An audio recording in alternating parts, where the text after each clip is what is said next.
If your form's not sound, if you're not using good technique, then nothing else you do is going to matter. So let's first talk about how to squat properly. So you can see that we have a bench behind Fred. For now, the only reason why that's there is Fred's going to use it as a target for his movement. It gives him something to aim for. But once he learns how to squat and he's comfortable with squatting, we're no longer going to put that behind him. But you can see that Fred stepped out a couple inches away from the bench and he's pushing his hips back. That's the key. That's the first part of the movement. He's not bending his knees. He pushes his hips back so that he's aiming for the bench, and then the knees will bend on their own when they're supposed to. Okay, Fred could do a couple more here. The other thing he's doing to help him with his balance is he brings his arms forward. As his hips go back, his arms go forward to kind of balance out his center of gravity over his feet.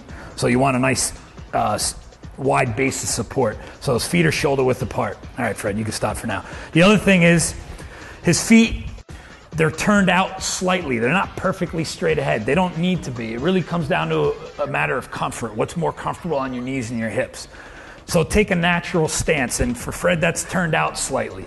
What is important, though, is as he squats down, go ahead, Fred, do a couple more, his knees also point out in that same direction. So your kneecaps and your toes need to point in the same direction.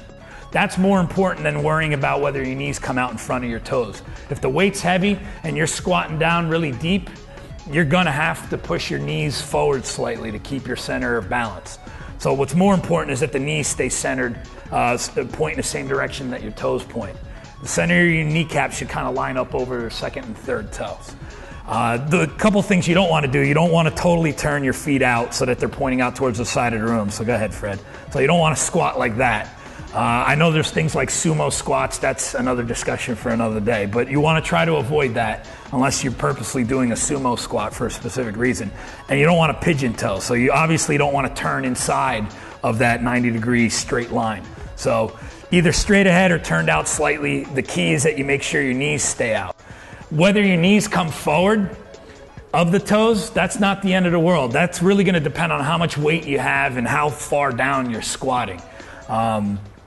So what's more important is that the kneecaps point in the same direction that the toes point in.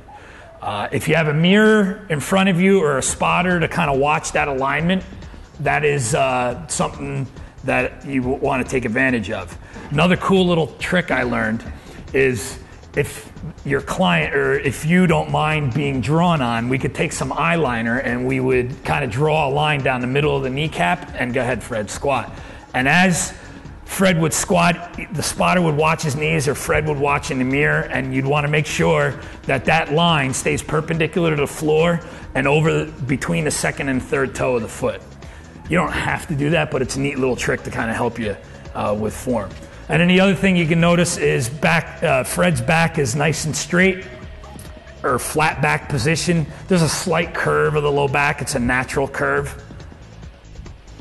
And then finally, breathing. Breathing's important with any resistance training exercise. So at the top, Fred takes a deep breath in. He temporarily holds it on the way down. And on the way up, he expels that air. He breathes it back out. So you want to keep air moving in and out of your lungs. And that's the basics of squatting.